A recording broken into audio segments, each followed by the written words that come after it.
I want to thank Adam, our board member, for really making it clear and pointing out how sacred it is that we come together, how much it makes a difference.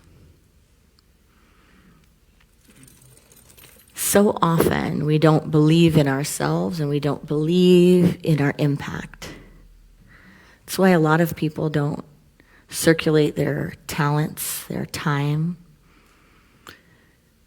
But it really makes a difference, does it not? To come into a space where community is waiting for you and prepared for you. Some people don't give because they feel like their gift can't have an impact. I had a gorgeous conversation this week, though it was very brief. It was so clear in a moment of looking at what is mine to do and what can I give, and recognizing that it's not mine to figure out if that has a big impact or not.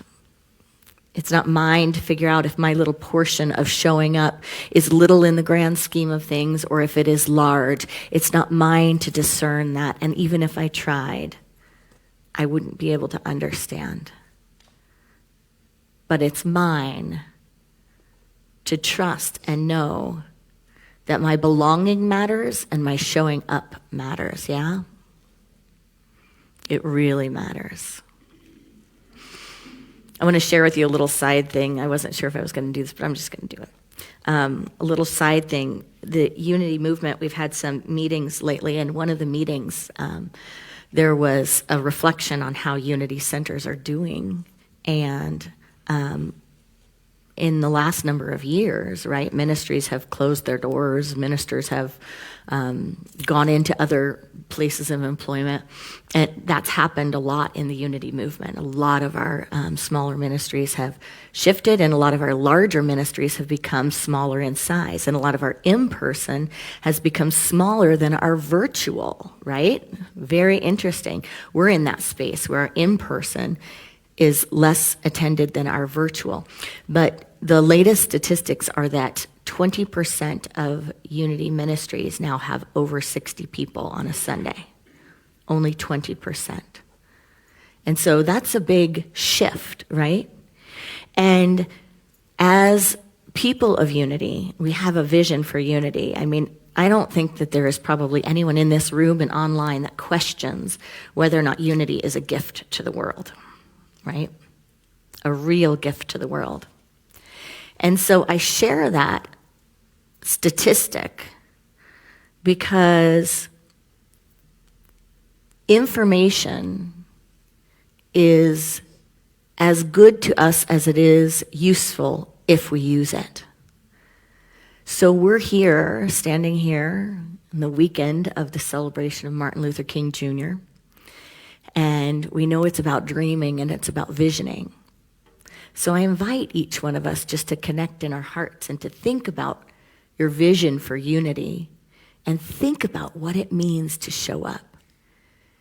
How much of a difference it makes to support others in Unity and in this consciousness and to show up, because you do make a difference, yeah? I want to start today's sacred conversation with a reading from Your Power to Be by one of my favorite Unity authors, Sig Paulson. And he says this: the power to be enthusiasm. Are you ready? There is no room in the heavens of rich and successful living for the lukewarm. You are neither cold nor hot. So because you are lukewarm and neither cold nor hot, I will spit you out of my mouth, from Revelations 3:16. Life, he says, drops us by the wayside unless we accept its treasures wholeheartedly. There is little reward in a lukewarm approach to the light. Enthusiasm is a wonderful quality of life. It is the energy that sparks or ignites our other powers. To be enthusiastic is to be possessed by or literally on fire with God. In our enthusiasm, the light of the world that we are becomes a living flame that consumes doubt, fear, procrastination, and hesitancy. Enthusiasm fires us into a new orbit of mental, emotional, and physical performance. Enthusiasm is the spark plug of our being. Enthusiasm is the ignition coil of life. And without it, we are dead spiritually.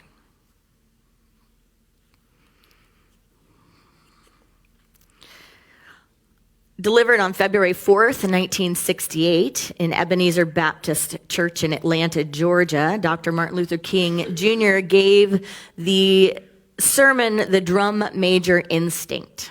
The Drum Major Instinct.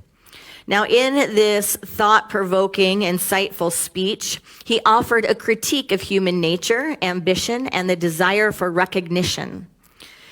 He honored and spoke about that impulse for enthusiasm that we in the human condition can have and how that comes out in the world around us.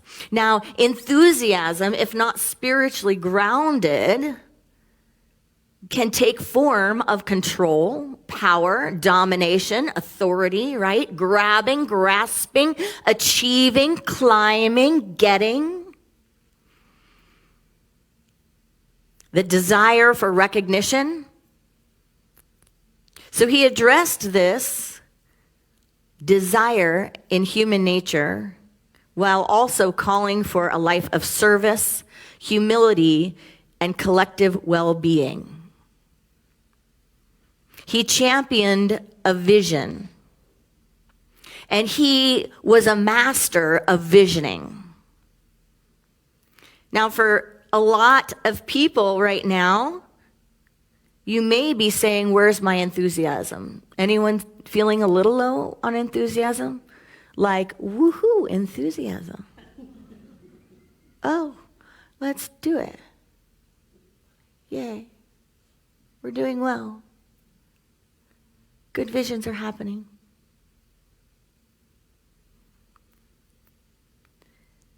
Think about 1968. Did he have a lot of reasons to be enthusiastic? Like, come on, let's do this. Hard stuff happening, right? Human condition, hard stuff happening. Show me a time in history where there wasn't some hard stuff happening, where there weren't reasons to be concerned, distraught, down on our luck, hopeless, fearful, and lacking vision.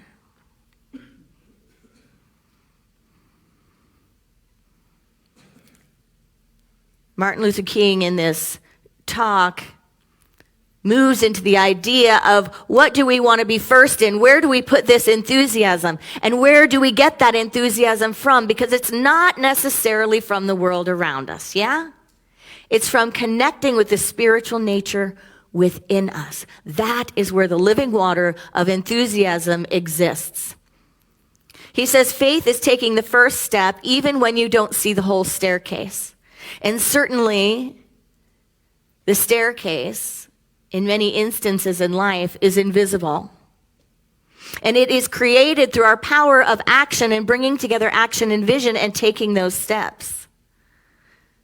He said the time is always right to do what is right. And he encourages us to take that energy and that impulse, that enthusiasm that is in the human condition for being first, for getting recognition, and dedicate it to God. He suggests being first in service, being first in serving others.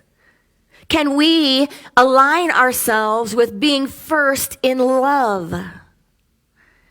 Taking that carnal impulse, that human impulse in ourselves, in our nation, in our world, and dedicating it to oneness, dedicating it to unity, dedicating it to the source, to God, the good omnipotence. That's what Charles and Myrtle Fillmore Unity's co-founders did when they found the unity movement. They dedicated the fullness of themselves to a vision of source, a vision of God, and getting that vision out to people so that they can take that hand up and heal within and create a better world. Today is about vision and intention and about creating a world that works for all. And sometimes the thought of this is daunting. But think about those whose shoulders we're standing on. Think about the times they lived in.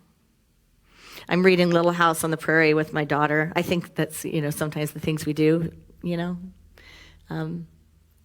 times like these. Do a little throwback. And man, it was rough. It was rough.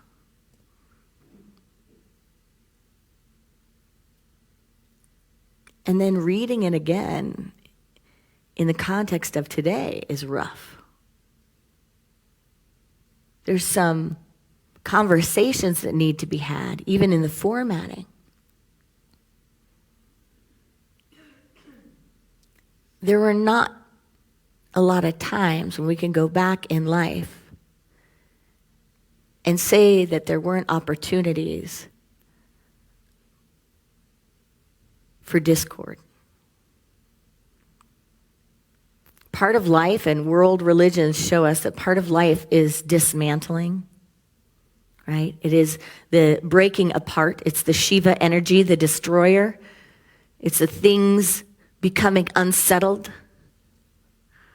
And then part of life is visioning and creating, and it's reformatting and forming.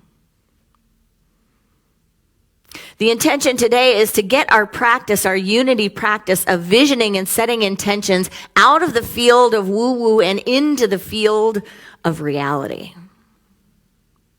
Because we stand on a sacred tradition in unity. And truly, I believe that Charles and Myrtle Fillmore, through their meditation and through the mind's research of world religions and knowing the universal consciousness and actually getting their own healing, getting that God is love and God is a grand overall yes, getting their worth and the divine worth of all beings, I believe they intuited things that were far beyond their time. And they handed to us techniques and practices that these days I think they'd be just going, woohoo, neuroscience is now proving what we received in our meditation to be true. Martin Luther King received visions and knowings of what the world around him said was not true and not possible. But he knew that truth, and he stood in that vision, and without seeing the staircase, he moved forward. The drum major instinct, understanding human nature. It refers to the natural desire to be first, to be recognized, to stand out. And we acknowledge this instinct in all humans, the desire to be a leader, to be the best, to be the most important. We know that's part of the ego mind, right? But can we work with that energy and dedicate it to the greater good? Dedicate it to one, to universal oneness. Can we be the best in using our power of visioning for the greater good? We teach in unity that it's important to know our inner nature, to know our human condition, to know our limitations, but to also know ourselves as a divine expression of a greater force, universal energy, spirit, God, whatever name you want to give it. But also recognize that we in the human condition can be driven by ego, we can be driven by power, we can be driven by fear, by pride, by separation, by lack, by limitation, by struggle.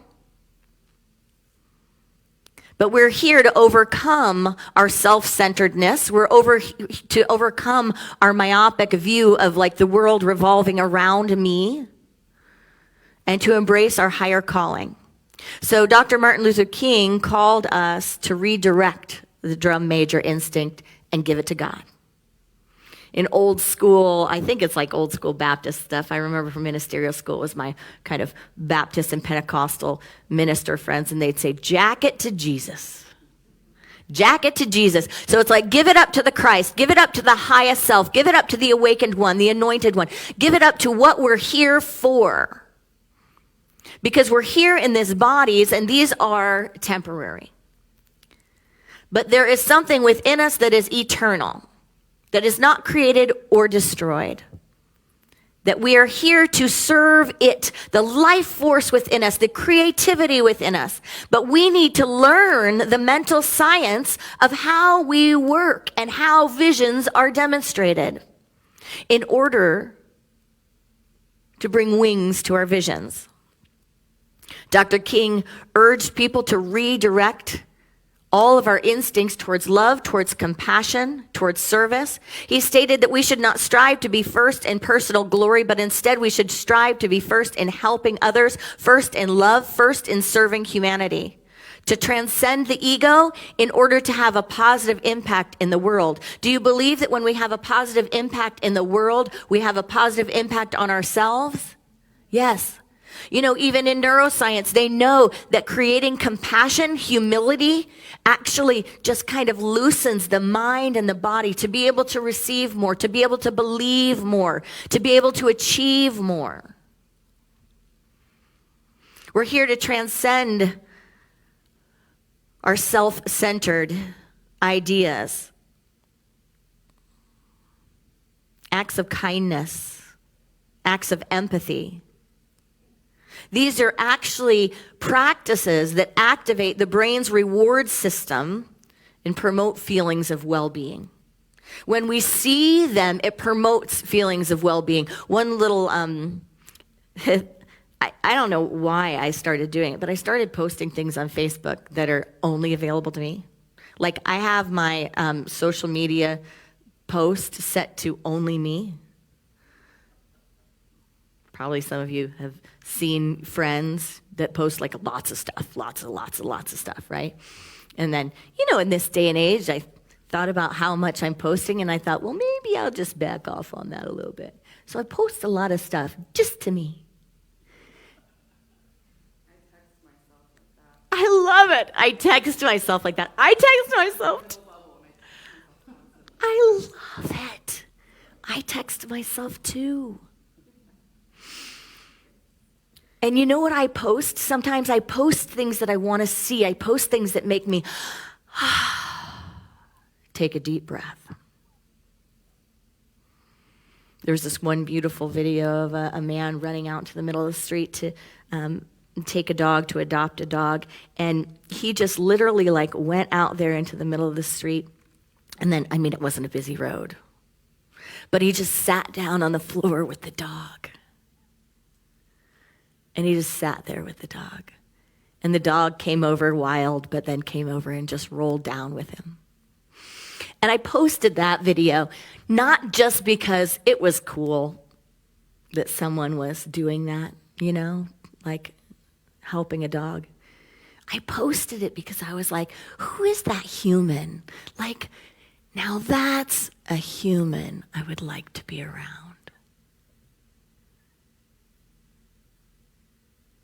A human that would just stop everything and go sit in the middle of the road with a dog. I post things that when I see them, they make me take a deep breath and remind me of the goodness of humanity. That they make my mind settle and remember who we are and whose we are. That give me a vision of kindness, a vision of goodness, a vision of love. Biologically, we're wired to want that. But whether or not we feed ourselves that is up to us. So there are times in life that we need to look at our neurobiology and become more conscious of it. Charles and Myrtle Fillmore talked about it as meditation and prayer. But we need to look at what we're putting in to our bodies and our brains. Visioning and using our attention to create a world that works for all is part of Dr. Martin Luther King's vision for a society based on love, justice, and equality. He talked about a beloved community where people, regardless of race, class, background, can thrive together. And visioning involves getting a mental image of this better world. He couldn't take us there if he couldn't see it. He couldn't take us there if he couldn't see it. We're doing a study with David Owen Ritz, who is a New Thought minister, a New Thought author, and he does abundance work, circulation work, prosperity work. You can equate all of those things. It's about being an inlet and an outlet for God, an inlet and an outlet of all that is, because that's our nature, that's what we are. And David Owen Ritz says, vision is the ability to see beyond present circumstances and imagine the future as it can be. It is the internal image that draws us into the life we seek to create. So can we do that with enthusiasm? Can we do that? Because it's not just having a vision or holding it. If we have a vision and hold it, but we don't add the emotional field, the enthusiasm, the energy, then it's a thought bubble. He says that when we hold a clear vision and align our thoughts with it, we activate a universal energy that begins to work in our favor. Your vision is the blueprint for your life. The more vividly you hold it in the mind, the more real it becomes in your experience. So what has been in our minds lately? What do we allow in our minds? Now, Martin Luther King wasn't one to ignore what is in front of us, was he? He didn't ignore the realities. He didn't have the luxury of ignoring realities that were in front of him. No, did not have the luxury of ignoring it. So what a gift to learn from this teacher how to look at something that directly contradicts your vision, passionately contradicts your vision, enthusiastically contradicts your vision, and still ignite the flame and be the keeper of the fire. What a time for his teachings. What a time for learning about not just the speeches the man gave, not just the times that he was living in, but the person he was, what he had to do internally to gear himself up, what he had to do internally to get up every morning, what he had to do internally to give this sermon on a Sunday. What he had to do internally to keep connecting with people in the face of racism, in the face of some of the most horrific things in our history of our country, but to connect, to look straight at them, but straight through them to the heart of humanity, and to call people higher, to call people forth, to call people still good in the midst of so much awful. I mean, really. And what was on the line? What was on the line? He was a father. He was a husband. He was a son. So what was on the line? Everything was on the line. And you know what? It was still worth it to have a vision. He still walked into that vision. Straightforward. With strength in his heart and his soul. Martin Luther King was a visioner, and it was intentional. He was not merely dreaming of a better world. He was actively calling people to join him in creating it. Actively calling people to join him in creating it. His vision wasn't abstract. It was deeply connected to practical steps for fighting for civil rights, for fighting for equality, for fighting for economic sanity, for demonstrating that we create both through our thoughts and our actions. Sound like unity? We demonstrate that we know the truth, that we have an interconnected world. End of story. That there is one life, one power. End of story. That there is one God. This is the God of love. This is the God of your highest understanding.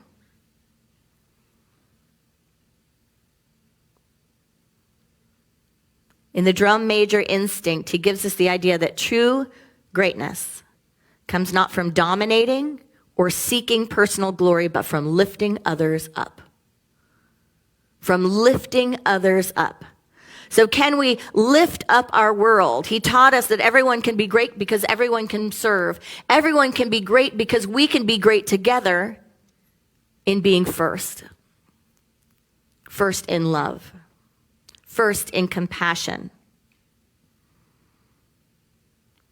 The flourishing of one is tied to the flourishing of all.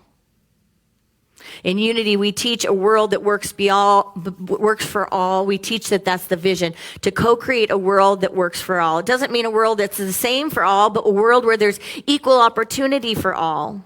To move beyond our individualism, to take away those ideas of wealth accumulation, individual achievement, and all of these reachings that we try to do. More. Get. Consumerism. Knowing that it's not about that. It's about the well-being of the community. It's about love and compassion and overcoming ego and dedicating all of that energy to source, to individual transformation, to global transformation. And if we focus on the greater good, if we focus on that for all, we get that for ourselves. So we're here to redirect our desires for recognition, for power, for success, towards serving, towards fostering compassion, towards building a community that uplifts everyone, to vision, but attach that to our action. To have a clear vision and an intention, a mental image of a world of justice, equality, a world that we can work through spiritual practice and through practical action. To start with our own lives and our own hearts, and to share that with others. To live a life that we acknowledge that we are interconnected. That we acknowledge that we are one, that true greatness comes not from personal gain, but from contributing to the well-being of others. What do you want to be first in? What do we want to be first in? Contributing to the well-being of others.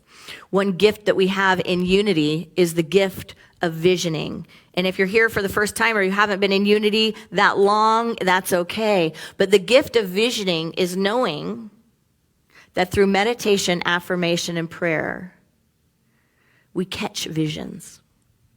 And then we commit to visions and we clarify visions. And that the mind actually needs a vision in order to focus itself.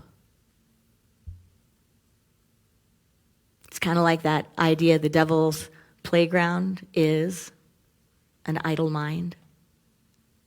If there is not something that we're looking towards, if we don't have a vision, whatever wants to hop in there, hops in there. It's the least common denominator, like just whatever's going on, whatever pulls my attention here and there. So have we checked in on a vision for our lives, for our world, for our relationships, for our homes, for our communities, for our country? And can we hold to that vision, knowing that people have come before us and all great progress has come from holding solidly to a vision, not when it's easy, not when it's showing that it's probable, not when it's showing your team's about to win, but when it's tough, when it doesn't look probable.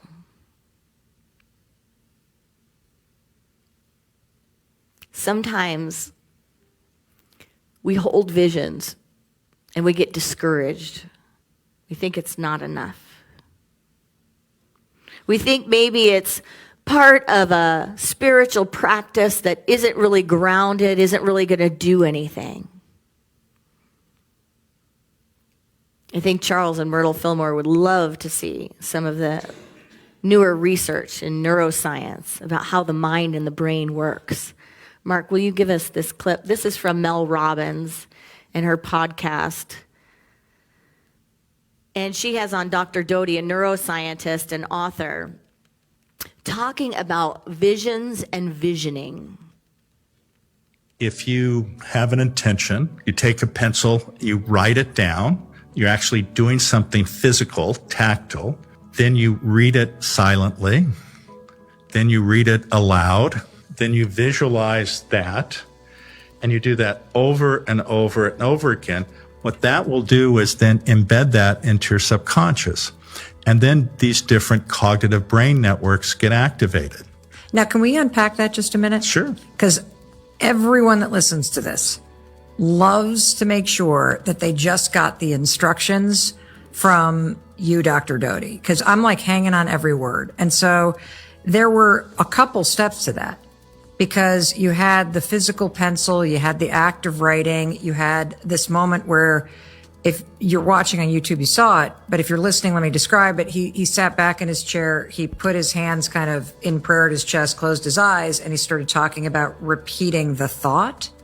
Is that the chain of events that you do to encode it in your mind? Yes, absolutely. So will you walk us through it one more time? Yes. So again, what you want to do is to use all of your sensory organs as much as possible to embed that intention. So by writing it down, by reading it aloud, by reading it silently, by visualizing it, that creates the process where this gets embedded and into your subconscious. And what happens is once you get this embedded, it activates different parts of your brain. And without getting too technical, I'll just mention 4 of them. One is something called the default mode network. This is what happens when your mind wanders or you're daydreaming. And it's self-referential because it's internally focused, but it's where you create the narrative of who you are or what you want. So if you have negative self-talk, if you ruminate, if you are like, I'm never good enough, nothing works out for me, things like that don't happen to a person like me, I can never get it right. That is the default mode network. Absolutely. And that gets really activated and results in rumination for some people. Can I ask you another question? Thank you, Mark. Because one of the things that you said at the very, very beginning. We'll post that later for anyone that wants to see more. That is neuroscience. That is neuroscience. And that is what Charles and Myrtle Fillmore got in their meditations. So I'll recap it. Listen, Dr. Doty said, set your intention, clarify it, write it, using movement, using body, write it down, read it silently, another mode of learning, read it aloud, another mode of learning, repeat it. All of our advertisers know the power of this. Repeat it over and over. Bring it into your subconsciousness. It activates brain and neural networks. The key is to activate as many, they say, body-mind systems as possible, bringing emotions in all of your sensory organs to embed the vision. So friends, let us not wait for it to be easy. Let us remember that this power is real, that it is yours, it is mine, it is actually in the fabric with our beings. Viktor Frankl, you know, as the Holocaust survivor and psychiatrist, he said, those who have a why to live can bear with almost any how. When we are no longer able to change a situation, we are challenged to change ourselves. And Napoleon Hill said, whatever the mind can conceive and believe, it can achieve. The starting point for all achievement is desire. Keep this constantly in mind. Weak desires bring weak results. Just as a small fire makes a small amount of heat, So in honor of Martin Luther King, in honor of all who have come before us in demonstrating great overcoming, let's turn up the heat because you are the fire. Namaste.